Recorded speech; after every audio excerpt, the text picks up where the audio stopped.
تہجد کے وقت میں بوڑھی خواتین، تو ایک ہی محلہ ہوتا تھا، تو اس گھر سے نکل کر یہاں آ گئی، اس گھر سے نکل کر یہاں آ گئی، اس گھر سے نکل کر یہاں آ گئی، تو صلاحت نے عجیب ہی کہ والدہ کے پاس آ کر بیٹھ کر تہجد میں جمع ہوتی تھی، بوڑھی ہوتی اور جمع ہو کر اللہ اللہ کرتی تھی۔ وہ دور اس دور کی ترتیب تھی۔ اب اس دور میں چلنا تو مشکل ہے، فتنوں کا زمانہ ہے، تو کہا روزانہ میرے گھر میں 100 عورتیں آتی تھیں اور ہم بیٹھ کر دعا کرتی تھی، قرآن پڑھتی تھی، ایک ماحول بنتا تھا۔ لیکن رات 70 آئی تو میں سمجھ گئی کہ اللہ کی مدد جو اٹھ رہی ہے، لیکن میں دعا کر رہی ہوں انشاءاللہ اللہ تجھے کامیاب کرے گا۔ یہ دینداری کا ماحول تھا۔ اب وہ دینداری کا ماحول رہا نہیں، اب وہ دینداری کا ماحول ہمیں بنانا پڑے گا، تعلیم کے ذریعے، لڑکیوں کے مدرسوں کے ذریعے۔ دین کا بقا تو ضروری ہے نا، کہ دین باقی رہے ہمارے گھروں میں، اس کے لیے تعلیم اور تربیت اس کی جو ہے بہت ضرورت پڑے گی، اور یہ تربیت کے قصے آپ کو بہت ملیں گے، صحابہ کے یہاں بھی، تابعین کے یہاں بھی، اور طبع تابعین کے یہاں بھی، اور ہمارے اسلاف کے یہاں بھی۔ بچوں کی تربیت، بچوں کے گھروں کے اندر اس کا ہونا یہ بہت ضروری ہے۔ اس لیے 2 باتیں یاد رکھنا، چمکنے والا راستہ اور اجڑنے والا راستہ۔ چمکنے والا راستہ جب آدمی عورت اختیار کرتی ہے تو وہ چمکتی رہتی ہے، چمکتی رہتی ہے۔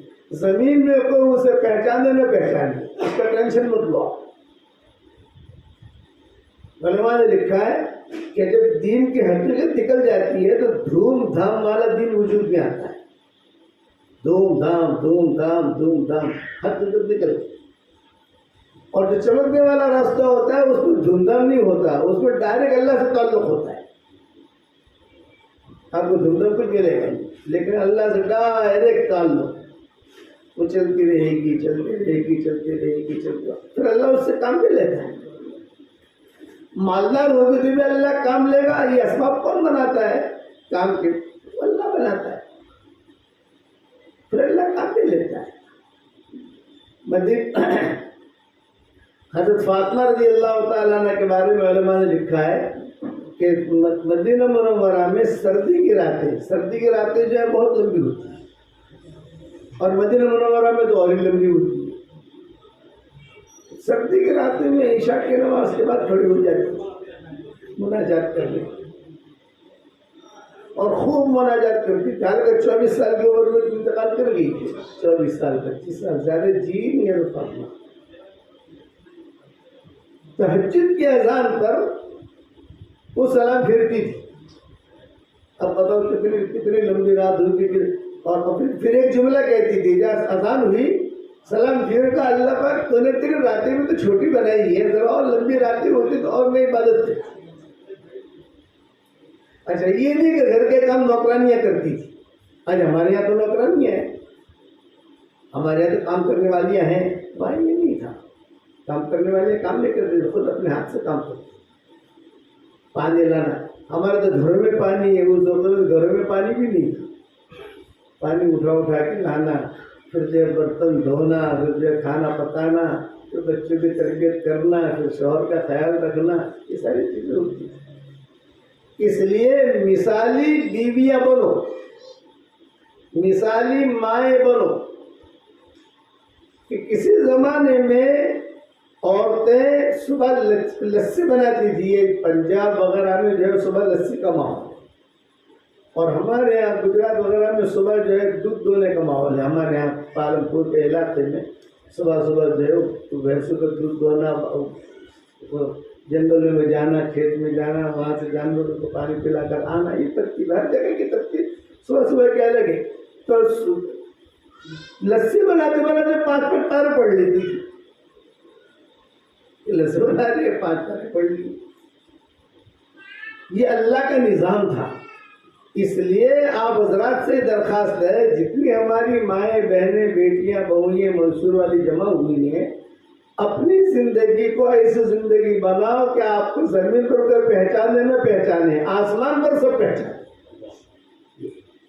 ابو ذر غفاری حضور صلی اللہ علیہ وسلم کے بعد بیٹھے ہوئے، حضرت جبریل آئے، اور جبریل نے آ کر ایک جملہ کہا احاذا ابادر، احاذا ابادر، کیا ادھر ہے؟ ہم نے فرمایا ہاں اب ادھر ہے۔ تو رسول اللہ صلی اللہ علیہ وسلم نے خود نے پوچھا کہ تم کیسے پہچانتے ہو ان کو؟ تو حضرت جبریل نے کہا کہ حضرت مدینہ والے ان کو اتنا نہیں پہچانتے جتنا ہم آسمان والے پہچانتے ہیں۔ تو آپ نے پوچھا بھی کیوں؟ کیا ان دو خصلتیں، جبریل کہہ رہے ہیں کیا ان دو خصلتیں، دو اچھی عادتیں ہیں، ایک یہ کہ سورہ اخلاص بہت پڑھتے ہیں ایک، اور دوسری اچھی عادت یہ ہے کہ ان کے اخلاق بہت اچھے ہیں۔ ابو ذر غفاری، اب بتاؤ زمین میں کوئی نہیں پہچانتا، لوگوں سے ان کی زیادہ بنتی بھی نہیں تھی۔ ان کے مسلک میں یہ تھا کہ آئندہ کل کے لیے پیسہ نہیں رکھ سکتے، یہ ابو ذر غفاری کا مسلک تھا۔ اسی لیے حضرت عثمان سے ان کی نہیں بنتی تھی، حضرت عمر سے نہیں بنی، اس لیے ربضہ بھیج دیا گیا ان کو تاکہ مدینہ میں انتشار نہ ہو۔ لیکن ایمان ٹاپ لیول کا، ان کی بیوی کا ایمان یہ کا ٹاپ لیول کا۔ اکیلے میاں بیوی رہتے تھے رمضان میں اور میرے والد صاحب رحمۃ اللہ علیہ، مولانا منظور صاحب نعمانی رحمۃ اللہ علیہ جب بیمار تھے تو لکھنؤ میں اجتماع تھا، تو ابا نے کہا کہ ہم مولانا سے جا کر ملاقات کریں، مولانا منظور نعمانی۔ وہ مرض الموت تو نہیں لیکن بیمار تھے، صاحب فراش ہو چکے تھے، باہر نکلنا کرنا ان کے لیے مشکل تھا۔ تو حضرت بہت خوش ہوئے، مولانا منظور نعمانی بہت خوش ہوئے۔ ابا جب گئے تو بٹھایا، کیا، اکرام کیا، تو ابا نے کہا کچھ نصیحت کرو مولانا منظور نعمانی رحمۃ اللہ علیہ۔ تو انہوں نے روتے ہوئے یہ قصہ سنایا ابو ذر غفاری، جو اب تک مجھے یاد ہے، کتابوں میں تو پڑھا ہے ہم نے، لیکن جو ان کا ڈھنگ تھا، بولے کہ میں ابھی یہ قصہ لکھ کر فارغ ہوا ہوں۔ وہ لیٹے لیٹے کام نہیں کر سکتے تھے تو لیٹے لیٹے کتاب لکھتے تھے، اسی لیے ان کی کتابیں بہت مقبول ہوئی۔ ہمارے وہ رجز دیکھو کتنی مقبول ہوئی ہے، قرآن کی کچھ آیات تفسیریں کی ہیں ان کی، کتنے مقبول ہوئی لیٹے لیٹے۔ خالد صدیقی ہمارے علی گڑھ کے ساتھی ہیں ہمارے، وہ مجھے خود کہتے تھے کہ میں گیا مولانا سے ملنے کے لیے تو لیٹے لیٹے لکھ رہے تھے۔ تو انہوں نے ابو ذر غفاری کا قصہ سنا، ابا بھی روئے، بہت بہت درد بھرا انداز۔ یوں کہا کہ کسی سے بنتی نہیں تھی، لیکن ان کا مسئلہ یہ تھا کہ مال جمع مت کو، اور صحابہ کہتے تھے کہ مال جمع نہیں کریں گے تو چلیں گے کیسے، آئندہ کل اللہ پر بھروسہ رکھو، یہ ان کا مسلک تھا، یہ ان کا اپنا مسلک تھا۔ جیسے عبداللہ بن مسعود قل اعوذ برب الفلق قل اعوذ برب الناس کو قرآن میں نہیں گنتے تھے، وہ ان کا مسلک تھا۔ وہ کہتے تھے کہ تو حضور کو پڑھوایا گیا ہے، اور سارے صحابہ کہتے تھے کہ نہیں یہ قرآن میں ہے۔ یہ فرق تھا ان کو، یہ ان کے جزء اختلافات تھے۔ یہ اختلاف تو صحابہ نے مشورہ کر کے انہیں ربضہ بھیج دیا، ربضہ چلے جاؤ تاکہ مدینہ میں اجتماعیت رہے۔ اب رمضان گئے تو حضور اب یقین، بیوی کا بھی یقین، وہ عورت کا بھی یقین، اور ابو ذر غفاری کا بھی یقین۔ اسی لیے کہتے ہیں کہ جو یقین کے راہ پہ چل پڑے انہیں منزلوں نے پناہ دی، اور جنہیں بس وسوں نے ڈرا دیا وہ قدم قدم پر بیٹھ گئے۔ اتنا اونچا یقین، حضور صلی اللہ علیہ وسلم نے 3 صحابہ کو کہا تھا ایک دودھ پیتے پیتے مرے گا، ایک فلاں جگہ ایک کا آخری غذا دودھ ہوگی ہمارے دیا سے، اور دوسرے جو ان کا یہ ہوگا، اور ایک جنگل میں مرے گا۔ تو یہ کہتے تھے اپنی بیوی کو دیکھ یہاں بس میں اور تو ہے، کوئی نہیں ہے۔ مرض الموت میں آئے، مولانا منظور نعمانی کے جملے نقل کر رہا ہوں، مرض الموت میں آئے، مرض الوفات میں آئے تو بیوی جو رونے لگی۔ کیا عورتیں تھیں یعنی اس دور جنگل ہے ربضہ، اب بھی جنگل ہے، یعنی اب بھی ربضہ آپ ڈالو گے مکہ پر مدینہ منورہ جا کر تو آپ کو جنگل ہی دکھائی دے گا، تو شہر آباد نہیں ہوا۔ یعنی یہ دور میں جیسے قبیلے بنی سلیم اب بھی جنگل ہے۔ مجھے عرب لے گئے تھے وہاں بیان کرنے کے لیے، ایک قبیلے بنی سلیم کے لوگوں کو دکھاتے ہیں آپ کو، چلو سارے عرب عورتیں عرب مرد ان کو لے گئے تھے وہاں بینک میں، اب بھی وہاں بجلی نہیں ہے، یعنی یہ اتنا ترقی کا دور ہے لیکن قبیلے بنی سلیم میں اب بھی بجلی نہیں ہے۔ یہ معاملہ رمضا کا ہے، اس دور میں تو کیسا ہوگا؟ تو کہہ رہے تھے وہ مرض الوفات میں آ گئے ابو ذر غفاری، اور بیوی اکیلی خدمت والی، کوئی نہیں، نہ بندہ نہ پرندہ، مثال مشہور ہے کہ نہ بندہ نہ پرندہ۔ تو بیوی کو رونے لگی، ارے اللہ اللہ کے بندے کیوں رو رہی ہے تو؟ آپ مرض الوفات میں ہیں، اب آپ کا انتقال ہو جائے گا، میں اکیلی عورت، بوڑھی عورت، آپ کے جنازہ، نماز پڑھانا، تدفین، یہ سارا کون کرے گا؟ تو انہوں نے مرض الوفات میں حدیث سنائی ابو ذر غفاری نے اپنی بیوی کو، اور وہ بیوی بھی بنی ہوئی، یہ بھی بنے ہوئے، یہ کہتے ہیں بالکل فکر مت کرو۔ حضور صلی اللہ علیہ وسلم نے کہا تھا کہ ایک آدمی تم میں کا جنگل بیابان میں مرے گا، 3 آدمیوں کے بارے میں کہا تھا تو 2 تو مر گئے میرے سامنے، میں اکیلے ہی رہ گیا ہوں، اور میری موت یہاں ہوگی، اور وہ بالکل فکر نہ کرے کہ وہ مرے گا، مرنے کے بعد جو ہے ایک قافلہ آئے گا، وہ قافلہ آ کر اس کو غسل دے گا۔ حضور فرما چکے ہیں بہت پہلے، یہ آخر میں مرنے والے لوگوں میں ہے ابو ذر غفاری، پہلے لوگوں میں نہیں ہے، تو بہت پرانے ابو ذر غفاری جو ہے کہ آسمانوں پر ان کا دھمال تھا۔ کیوں کہ یہ چمکنے والے کام کرتے تھے۔ آج ہم نیک بننے کا ارادہ نہیں کرتے لیکن نیک دکھنے کا ارادہ کرتے ہیں۔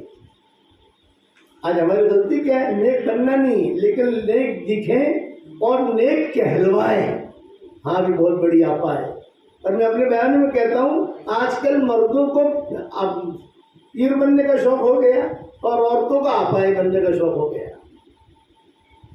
تو اس شوق سے کام نہیں چلتا، اللہ سے اپنا تعلق جوڑو، تاکہ مرد جو ہے نا انہیں پیر بننے کا شوق، میں پیر بن جاؤں، اور عورتوں کو ایک آپائی بننے کا شوق۔ ہمارے والد صاحب رحمۃ اللہ علیہ فرماتے تھے یہ شوق سے کچھ نہیں ہوتا، وہ تو اللہ چھانٹتا ہے اور اللہ لوگوں کے دلوں میں ڈالتا ہے، چلو اس کے محبت پھر اللہ اس کے بعد چلاتا ہے۔ یعلم اللہ فی قلوبکم خیرا یؤتکم خیرا، یہ اللہ کا قانون ہے۔ تمہارے دلوں میں کیا ہے وہ اللہ جانتا ہے، تمہارے دلوں میں خیر ہے ہم تمہیں خیر دے دیں گے، آپ گھبراؤ مت، ہم دیں گے، اس عورت کو ہم قبول کریں گے۔ چادر والی عورت کا قصہ سناتا ہوں میں، چادر والی عورت، اس کا نام ہی ہے چادر والی عورت۔ پہلے مجھے غفاری کا میں قصہ مضمون شروع ہوا ہے، یہ پورا کلو میں یہ دونوں میاں بیوی مرض الموت میں بات کر رہے ہیں، یہ بالکل مرنے کے قریب ہے۔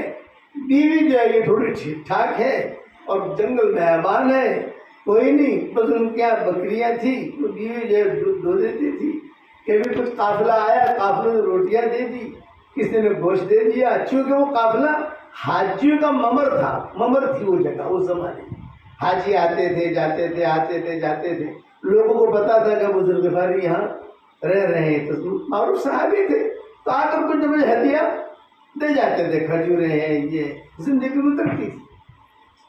تو بیوی رو رہی تھی تو گھبرا مت، حضور نے فرمایا تم نے کہ آدمی جنگل بیابان میں مرے گا، اب میں مر رہا ہوں، میں ہی ہوں، اور ایک قافلہ آئے گا عمرے والوں کا، حج کے لیے جائے گا، حج تو ملے گا نہیں اسے، اس قافلے کو عمرہ کریں گے وہ لوگ، اور وہ قافلہ اس کے تجہیز تدفین کا انتظام کرے گا، تو بالکل ٹینشن مت لینا۔ کتابوں میں لکھا ہے، مولانا منظور نعمان نے سنایا ہم کو، جو مجھے اب تک یاد ہے کہ کتابوں میں لکھا ہے کہ جہاں بیوی نے یہ سنا دیندار عورت تھی، ایمان بنا ہوا، تھوڑی دیر کے بعد ابو ذر غفاری کا انتقال ہو گیا، اب کوئی نہیں، میت پرے کون؟ ظاہری بات ایک آدمی جو مر جاتا ہے تو آدمی گھبراتا ہے، فطری چیز ہے، لیکن اس نے جو ہے چادر بادر اڑا دی، اور بکری تھی وہ ذبح کی، اور بکری ذبح کر کے کھانا تیار کیا ان کی بیوی نے، اور لگے سڑک کھڑی ہوگی. کوئی نہیں ہے جنگل میں. نہیں، حضور نے کہا ہے قافلہ آئے گا. حضور نے کہا ہے قافلہ آئے گا ضرور. وہ بنی ہوئی عورت تھی. اللہ کرے میسور میں ایسی ہماری مائیں بہنیں بن جائیں. لمبی سڑک کھڑی ہو گئی. ادھر دیکھ رہی ادھر دیکھ رہی ادھر دیکھ رہی ادھر دیکھ رہی. 15-20 منٹ کے بعد اچھا کھانا تیار ہے. کسی نے فون کر کے کہا نہیں تھا کہ کھانا تیار کرنا. رسول اللہ صلی اللہ علیہ وسلم کی بات پر یقین. یہ یقین کی راہ پہ چل پڑے انہیں منزلوں نے پناہ دی. جنہیں وسوسوں نے ڈرا دیا وہ قدم قدم پر ڈھے گئے. قدم قدم پر بھٹکے گا. وسوسے پتہ نہیں کیا ہوگا پتہ نہیں کیا ہوگا پتہ نہیں کیا ہوگا. ایماندار ایمان والی عورت روایتوں میں لکھا ہے مولانا منظور محمد نے ایسے ڈھنگ سے بیان کیا کہ وہ بھی روتے تھے. وہ کھڑے ہو گئی اور ادھر ادھر دیکھ رہی. بھئی مکہ یوں ہے اور یہاں سے قافلہ آئے گا لیکن مکہ سے قافلہ نہیں آئے گا. وہ جا رہے مکہ کی طرف. تو اتنے میں غبار جب بہت غبار سمجھ گئی کہ قافلہ آ رہا ہے. قریب پہنچی. جب قافلہ قریب آیا تو اس نے سب سے پہلے کہا کہ قافلے والوں تمہاری دعوت ہے. کہ قافلے والوں کو تو اچھا یہی لگتا ہے کہ دعوت کوئی کرے کہ اچھا کھانا کرو کھانا ملے گا. یہ فرمایا کہ کھانا تو ہم کھائیں گے لیکن یہ بتاؤ کہ ہمارے بھائی کا کیا حال ہے. ابو ذر بھائی یہ کہا تمہارے بھائی کا حال بہت اچھا ہے. پہلے آپ کھانا کھا لو پھر جو ہے ملاقات کرائیں گے. کھانا ایک بیوی میزبان بن گئی. سب نے کھانا کھایا. اصل میں یہ عبداللہ بن مسعود کا قافلہ تھا. حضرت عثمان نے قرآن کے سلسلے میں ایک مشورہ رکھا تھا حج کے زمانے. حج کے زمانے میں قرآن کا مسئلہ تھا. بعد میں انشاءاللہ بتائیں کہ کیا مسئلہ تھا. کہ انہوں نے کہا کہ حج میں سب آ جاؤ یہاں پر سب مشورہ کریں. تو کوفہ میں رہتے تھے عبداللہ بن مسعود. تو ان کو بہت دیر سے اطلاع ہوئی کہ حضرت عثمان نے بلایا ہے. حج کے دن بالکل قریب تھے. تو عبداللہ بن مسعود نے کہا بھی ہم کوشش تو کرو حج میں پہنچ جاویں. نہیں پہنچیں گے دوبارہ کر لیں گے. یہ ہوا. تو تیزی کے ساتھ وہ قافلہ مکہ جا رہا حج کے لیے. لیکن حج کے دن اب قریب الختم تھے. حج تو ملے گا نہیں. عمرہ کر لیں گے. اس پر عبداللہ بن مسعود اور دوسرے لوگ تھے. تو عبداللہ بن مسعود نے پوچھا ہمارے بھائی ابو ذر غفاری کا کیا حال ہے. میں کہا تم کھانا کھاؤ. کھانا کھایا. کھانا کھانے کے بعد پھر بیوی نے کہا کہ تمہارے بھائی کا انتقال ہو چکا ہے اور میں کھڑی ہوں تجویز تکفین کے لیے کہ کوئی اس کی مدد کرے کوئی اس کو دفنائے. تو عبداللہ بن مسعود بہت روئے اور ایک جملہ کہا رحم اللہ ابا ذر. اللہ ابو ذر پر رحم کرے. جب تک زندہ تھا تب تک بھی ہمیں کھلاتا رہا اور مرنے کے بعد بھی اس نے ہمیں کھلایا. تو دنیا سے چلا گیا ہے. کھانے کا ہمارے لیے انتظام کیا. پھر جو ہے ان کا کھانے کا انتظام ہوا. سب نے جنازے کی نماز پڑھی. نماز پڑھنے کے بعد جو ہے ان کو دفن کیا اور جو قافلہ آگے روانہ. وہاں جا کر عثمان کو پتہ چلا کہ ابو ذر غفاری کا انتقال ہوا ہے. جب عثمان وہاں سے واپس مدینہ منورہ کی طرف انہوں نے سفر کیا پھر ان کی قبر پر ان کا گزر ہوا. تو مولانا فرماتے تھے کہ عورت کی بھی دینداری اس کا بھی ایمان اور ابو ذر غفاری کی بھی دینداری اور ان کا بھی ایمان محروم نہیں ہوتا. دیندار ہمیشہ چمکتا ہے. دیندار لڑکی ہمیشہ چمکی. دیندار اور دیندار مرد ہی ہمیشہ چمکے گا. اور دینداری ہے کیا؟ اللہ کے حکمت پورا کرو. میرے والد صاحب رحمۃ اللہ علیہ فرماتے تھے بے اللہ کا حکم کا پورا کریں گے تو فرشتہ آ کر پیسہ نہیں دے گا. ہم نماز پڑھیں گے فرشتہ آ کر پیسہ نہیں دے گا. اللہ کا حکم توڑیں گے تو شیطان آ کر پیسہ نہیں دے گا. لے بھی تو نے اللہ کا حکم توڑا تو پیسہ دے گا. کٹکی سے آواز نہیں آئی گی. لیکن اللہ کا حکم پورا کریں گے تو اللہ کا جو غیبی نظام ہے وہ ہماری موافقت میں آ جائے گا. اور اللہ کا حکم توڑیں گے تو اللہ کا جو غیبی نظام ہے وہ ہمارے خلاف ہو جائے گا. اس لیے خدا کا غیبی نظام فرشتوں والا نظام اس نظام کو ہماری موافقت میں لو. جب وہ موافقت میں ہوگی تو اللہ تعالیٰ عورتوں سے بھی دین کا کام لے گا. ہماری مسجدوں میں ممبر نہیں ہوتے تھے, ہماری عورتوں کو میراث نہیں ملتی. آخر تک کسی نبی کی جو امتیں گزری ہیں کسی مذہب میں بھی عورتوں کے لیے میراث نہیں تھی. یہ جتنے مذاہب ہیں یہود نصارہ یہ مشرکین ان کے عورتوں کو میراث نہیں ملے. لیکن یہ ہماری شریعت میں جو عورتوں کی میراث چلی یہ صرف عورتوں کا ہدیہ ہے. عورتیں سمجھدار ہیں, لڑائی نہیں کرتی. جو سمجھدار لڑکی ہوگی تو وہ لڑائی نہیں کرے گی, لیکن محبت کے ساتھ خیر کے کام کو وجود ملے. اسی لیے اپنا جملہ کہتے تھے ہمارے والد صاحب رحمۃ اللہ علیہ, آپ لوگوں نے نام بھی سنا ہوگا, بیانات بھی سنے ہوں گے ابا کے. فرماتے تھے عورت بنی دنیا کا نظام بنا, عورت بگڑی دنیا کا نظام بگڑا. ساؤتھ افریقہ میں ایک شہر ہے اس کا نام ہے روشنی. میں جب جاتا ہوں ساؤتھ افریقہ, ابھی بھی ہمارا روشنی کا پروگرام بن رہا ہے انشاءاللہ. جب بھی میں روشنی جاتا ہوں وہاں تو وہاں پروگرام ہوتا ہے, بہت بڑا مجمع جمع ہوتا ہے ماشاءاللہ, مردوں کا عورتوں کا. تو بیٹھتے ہی میں کہتا ہوں کہ بھائی تمہارے ساؤتھ افریقہ میں روشنی ہے اور ہمارے بمبئی میں اندھیری ہے. بمبئی میں اندھیری کا علاقہ ہے. تو وہاں ایک پائلٹ صاحب ملے. یہ میں عورت کی سمجھداری سمجھا رہا ہوں آپ ہے. ساؤتھ افریقہ کی خاتون ہماری گجراتن ہے, وہاں ساؤتھ افریقہ میں ہمارے گجرات کے لوگ بہت زیادہ ہیں. تو یعنی سمجھداری کتنی ہے. پائلٹ صاحب جو ہمارے ساتھ کھانے میں بیٹھے ہوئے تھے تو میں نے پائلٹ صاحب سے پوچھا, پائلٹ صاحب ہوائی جہاز لے کر کہاں جاتے ہو؟ یہ کہا حضرت میں ساؤتھ افریقہ سے جوہانسبرگ سے جاتا ہوں فرینکفرٹ, کبھی کبھی جوہانسبرگ سے جاتا ہوں لاس اینجلس, کبھی کبھی جوہانسبرگ سے جاتا ہوں ایسیڈنی میلبورن. لیکن بڑی لمبی فلائٹیں ہیں یہ. بولے ہاں, بعض فلائٹیں 8 گھنٹے کی 9 گھنٹے کی ہوتی ہیں, بعض فلائٹیں 14 گھنٹے کی ہوتی ہیں, بعض فلائٹیں 18 گھنٹے کی ہوتی ہیں. ایک یہ فلائٹ جو ہے 3 پائلٹ ہوتے ہیں وہ اسے لے کے چلتے رہتے ہیں. تو میں نے ان سے پوچھا, میں نے کہا کہ اتنی لمبی فلائٹ میں آپ کرتے کیا؟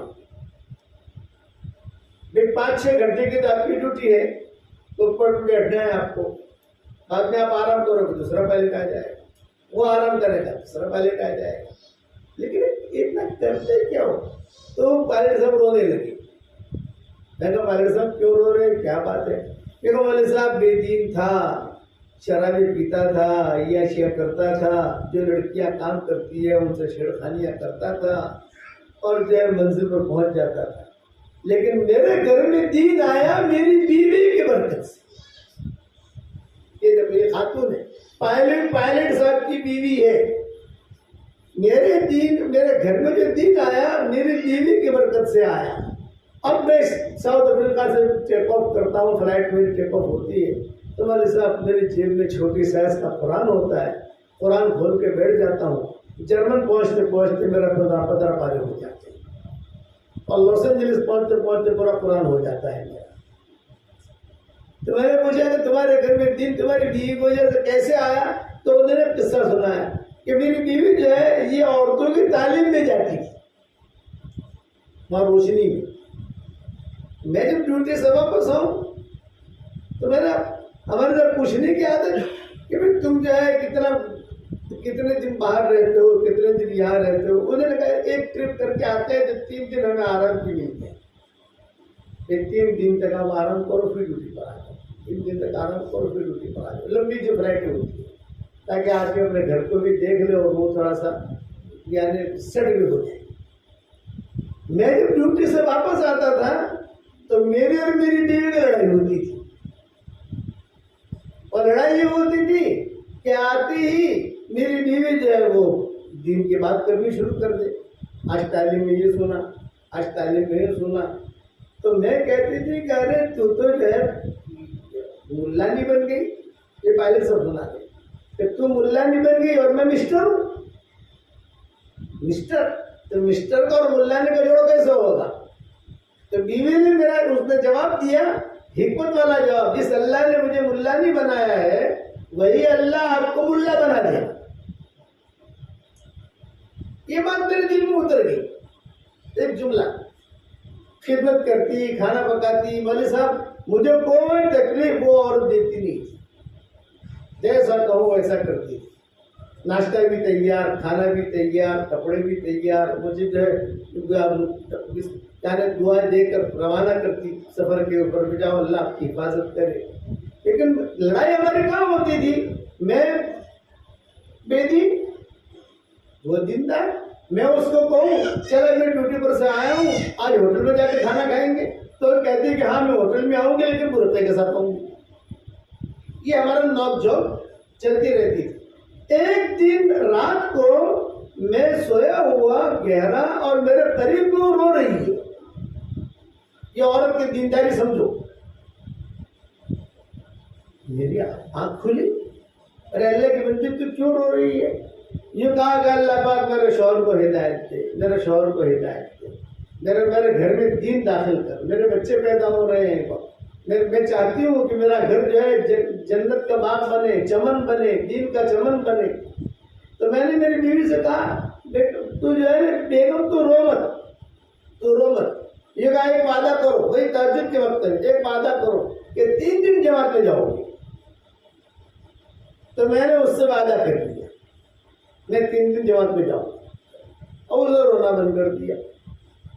2-3 دن کے بعد مسجد میں کوئی جوڑ تھا, وہاں ایک جوڑے ساتھی آئے ہوئے تھے. اندازہ یہ کہ شاید میرا ہی بیان تھا, لیکن آپ کا ہی بیان تھا وہاں, اور آپ نے تشکیل کی 3 چلہ. آخر میں کہا کم سے کم 3 دن تو لگا لو. تو میری بیوی کا میسج آیا کہ مول صاحب کہہ رہے 3 دن لگاؤ, تم نے وعدہ کیا تھا 3 دن تو کھڑے ہو جاؤ.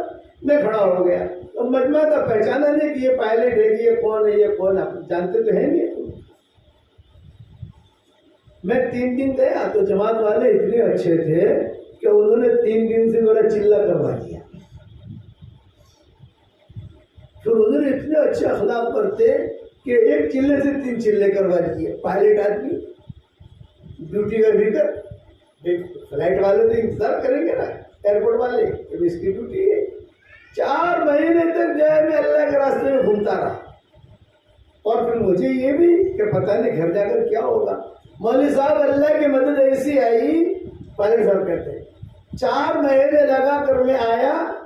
میری بیوی جو ہے دلہن بن کے کھڑی تھی میرے سامنے, شوہر آ رہا ہے 4 مہینے کے بعد. داخل ہوا, فون کی گھنٹی بجی.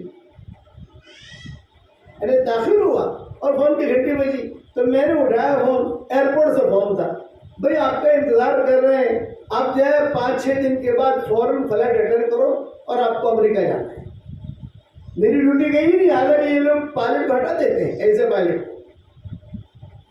میری بیوی نے کہا کس کا فون تھا؟ ایئرپورٹ سے فون تھا, اور 5-6 دن کے بعد مجھے ڈیوٹی اٹینڈ کرنی ہے. دیکھو تمہارے 3 چلے بھی لگ گئے اور ڈیوٹی بھی برقرار رہی, اور اللہ تعالیٰ نے جو ہے گھر, بولے میرے گھر میں جو دین آیا میری بیوی کی برکت سے آیا. پائلٹ صاحب کہتے ہیں یہ دینداری والا مزاج. بمبئی میں فلم میں کام کرنے والی لڑکیاں ہیں. ایک مرتبہ میرا بیان ہوا بمبئی میں ہی فلم میں کام کرنے والی عورتیں. آپ دیکھا باندرا کے اندر آج سے تقریباً 1985 کا یہ قصہ ہے یا 1987 کا یہ قصہ ہے, مجھے وہ سال تو یاد رہا نہیں, لیکن جو ہے وہ سب لڑکیاں جمع ہوئی. یہ کہا مولانا کا بیان ہمارے گھر میں کرا. باندرا پالی ہی جگہ کا نام ہے. کسی کوئی ایکٹر نہیں تھی, اس کے گھر پر ہی پروگرام رکھا, لیکن مخصوص پروگرام تھا. یعنی یہ نہیں کہ سب کو جمع کرو یہ کرو, یہ نہیں, گنی چنی عورتیں جمع ہوئی اور وہ ساری کے سارے انہوں نے بیان سنا. بیان سننے کے بعد تقریباً اکثر لڑکیوں نے اس سے توبہ کی کہ ہم فلم میں کام نہیں کریں, گھر میں تعلیم کرو, اچھے آدمی سے شادی کر لو, اپنی زندگی گزارو. اور زندہ ان لڑکیوں کی وجہ سے پڑھے لکھی لڑکیوں میں بہت کام ہوا. لیول ہوتا ہے. تو میسور بھی کوئی گرا پڑا شہر نہیں ہے, ماشاءاللہ ٹیپو سلطان کا شہر ہے, یہ بڑے لوگوں کا شہر ہے. آپ کو جو ہے ٹیپو سلطان کی روحانی بیٹیاں ہیں, یہ ذہن میں رکھو.